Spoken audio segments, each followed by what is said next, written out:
Hello, everybody. Welcome to DC Time. I'm Dean. I'm Chris. Thanks for joining us. As you can see, I'm over here at Chris's. Had to stop by after work, so we're at a different time slot, but it's great to get here again at Chris's place and turn on the camera and talk to you all. We are going to talk today a little bit about this interview we did with Catherine. Or she interviewed us. Yeah. Catherine. Yeah. And that was a really neat experience for us. We've never had an interview or been, I've never given an interview or anything like that or been asked questions like that. So that's just really neat. The other neat thing for me, and I'm still doing that now, I'm thinking back on the questions, and it's making me think back on my upbringing. Why did I think certain things? Or question myself, what did I think as I was being brought up, in church? And so we're just going to maybe talk about that, hit on a couple things within the interview. But thanks a lot, Catherine. It was a lot of fun. Mm-hmm. We know all things are of God. We was telling our story a little bit. In the relative, we know absolutely God's written the script. He's got us all right where he wants us. And so we were just giving our little 2 cents or our relative experience here as we see it. But we're going to visit a couple of those things today with you. So, do you want to start with? One of the things was Catherine asked us, did we remember when did we become believers?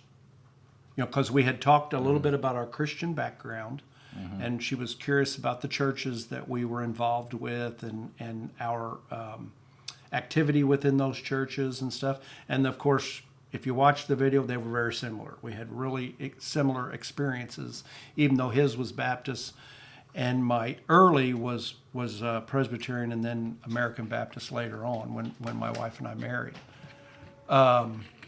So then we transitioned into that, when did you become a believer? And it was later in thinking about it and in Dean and I talking, it reminds me of the question you were asked when in Christianity, when were you saved? And they sound similar. When did you become a believer? When were you saved? The idea in Christianity has to do with when did you receive or accept this offer that Christ made at the cross, and there's my part that I played in that, my acceptance that I'm a sinner and I need to be saved and this is my Savior and I accept what he did and all that stuff. But we amongst ourselves will say, well, when did you start believing this, or when did you become a believer and stuff? And I remember a conversation with a brother, and we had just watched a video, and the guy had a great story on the video, and he did a certain act that he did, and it was really cool. But it was clear as he was talking that he was a Trinity person. He had belief in the Trinity. And so I appreciated a lot of the show, but then I looked at the Trinity thing and thought, oh, that's a detraction from the overall message for me. And I remember saying, how do we deal with that? I mean, this guy clearly isn't a believer. That was, I think, how I said it. He wasn't a believer. He believes in the Trinity. Right. I kind of framed it that way. And then this brother very astutely said, well, Chris, when did you become a believer? And I mean, it caught right in my throat as I was getting ready to answer. I was like, I didn't do anything to become a believer. I didn't have a part to play. Yeah, and I think I'm going to interrupt. Yeah, keep that there. Yeah. But really think of this, because it is really, really close, this relative experience. And of course, the question, there's nothing wrong with the question, nothing wrong with the relative experience about when did we, because I'm going on your words too, accept something. Mm-hmm. Things like that. Because there was a time, as like the interview or any time you think back in your life, when you start coming on to things and you start maybe, oh, wow, I believe this now, or I did. And you can mark those times. What we're trying to get you to think about as we're thinking about it now, what Chris just said. wow, and it stuck with him. Like, oh, I didn't do anything. It had nothing to do with that. That was just when God just started lifting up, Yeah, that covers was a little bit. I just started seeing. yeah. An emotional response was about to happen, but Mm-hmm. it caught, and I remember just thinking I didn't do anything to become a believer. And then I thought Ephesians 1:4, according as he chooses us in him before the disruption of the world, we to be holy and flawless in his sight. What part did I play in that? Right. And so the answer to a question, when did we become a believer? When did you become a believer? Could be, we've always been believers. We've always been believers. That could be an answer. Might be confusing, depending on who Yeah. you're talking to or how you're talking about it. But It might be hopefully- we've always been believers, but we just became aware of it. Yeah. We didn't know it. Yeah. We just didn't know Martin used to do Just didn't know it. a thing where he said, like, if your house sits on an oil reserve and you look at your bank account and you got a couple $1,000s in the bank or something, and somebody says you're a millionaire, and you go, no, I'm not a millionaire. Look at that right there. But what you don't know is right underneath your house is millions of dollars of oil. You're a millionaire in a sense. You just aren't aware of it. Yeah, just don't know it. I remember him saying that one time. I was like, oh, that's kind of a different analogy that we've been believers our entire lives. We just didn't know it. And then Father began revealing himself, acquainting us with himself. Yeah, and there's all kinds of reasons. He's got a plan, obviously for all of his creation, for you out there, for us, and it's all individual the way he's doing that. Yeah. And it's a beautiful story. Yeah. That everyone's going to come to him. Well, and then Eventually, and then everyone. conversely, later, I started thinking about the guy I was in that video, and I thought, yeah, I don't know. He might be a believer tomorrow. He might come into his realization tomorrow. That's the other interesting thing. I was knee deep in church and religion, And right. so what I was excluding him. It was crazy, and so I was grateful. Right. For the question and the way it was put back to me, because right away it put me on point to think, wait a minute, who am I to determine another person's status as a believer? When believers are chosen before the disruption of the world. So, yeah. What we're saying in a way is we it's good to remind ourselves that every person we come across, let's be mindful. I mean, how many times are we told to be gracious just as Father has been gracious with us? And that's how we ought to be all the time. And that's with even the non-believer, because we really don't know. His light might be turned on the next day. I mean, we don't know. Exactly. And it's true to say everyone is a future believer, like we've said Absolutely. before. It is true to say So that. you can look at everyone in that light also. They're Everyone will creation come of God, and to this everybody's going to realization. come to him. Yeah. He's got great plans for him. We Yeah. don't know how all that unfolds. So, yeah, it's just a neat thought, the question. Just turning that question in different ways a little bit maybe. Yeah. Or thinking of it a little bit differently. It's kind of neat. Because I also believe, and that got brought out too, and I like Jansen's interview. Yeah, And that I was a like good thinking interview. back on some of my past about how the smallest of things can jumpstart something in thought. So that's always neat to remember too. Sometimes it's the very small gesture or something that might get somebody thinking, differently or whatever. We might not even be aware that we've done that for someone. So that's just kind of cool. There's a quote I just read from, I wrote down, it might fit here, from Andre Schneider. It says, evidence will never be enough to convince anyone to whom God has not given faith. So that's a neat thing there, because I know in my past I probably got caught up a little bit in, man, if I could just learn all the nuts and bolts to all this, really get some of these scriptures down, I could show and present this to, people that I grew up with, other pastors and things within my family. If I really get this down, I'd be able to show them the evidence. Well, I think that's why I really like this quote. Well, of course not. I mean, there's nothing you can do. It's a very humbling thing. It's Right. sometimes it can be overwhelming. Sometimes it can be sad. It can be frustrating for Yep. me sometimes, because there's literally nothing we can do. No amount of evidence, no amount of getting it right.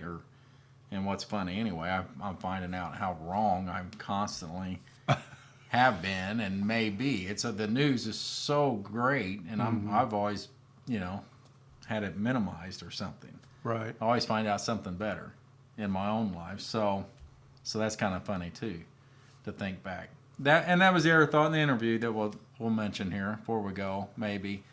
And some of you, just to put it out there for you, if you want to think about it, your own life or your own upbringing. And I always kind of questioned myself, why didn't I ask questions before? I had a lot of questions, but it had to do with what we talked about in the interview. We had a lot of personal struggles, our personal demons, trying to Right. perform, trying to be a better person. And we're being told all these things, and you just go with it. Well, why didn't I question everything? That came after. All the questions come after for me. Or that's the way I'm looking at it now. That's a great point. In one Just regard, interesting. you're afraid to bring that up or And you something, don't or even know you how. think you're the only one that's thinking those things. Yeah, you don't know how, and you don't know what the questions are anyway. Yeah, You just, yeah. So, yeah, that gives me, I'm wondering why I didn't do that. But also, like to Chris's point, to be aware of other people that may be in your family or your friends or people you work with, all that kind of thing, that have different thoughts about these things. Well, they're not going to, how can we expect them to question these things or to look into it? They're just not going to. I never did. Never did. So it's when God's going to give the faith. It's when God starts opening the door. So what's our response? What's my response? It takes a lot of pressure off. I don't have to figure all this out so I can present something to somebody. And I think what I hear you saying and what I later thought about was, so often we've seen that our Christian background come forward even in this stuff. I remember very early on, okay? Remember now, I always feel like Dean was a little ahead of me in some of this stuff.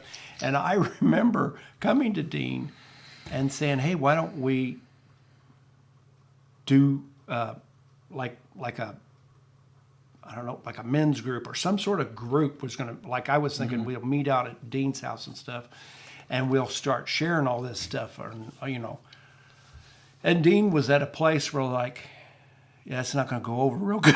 Because Dean was talking to pastors and asking questions, and he was getting hit back hard with, you've got a demon on you, or you are way out there in left field, and you need to get back to your roots and all that stuff. And here I'm coming to him going, hey, we need to, and Dean is already going, that doesn't work real good. That doesn't really go over really good. But I think that religious training gets cross-wired even with what we're talking about today, because as I started to become a student of Scripture and started looking for things, my motivation to look for those things was to be able to argue them, to be able to prove to somebody. Now, that's how we were supposed to be as Christian. We were supposed to know the nuts and bolts of our Christian faith so that we could convert people. Let me tell you something. I'm not converting anybody. I'm not even interested in converting people today. Great point. The peace that I get from that is crazy.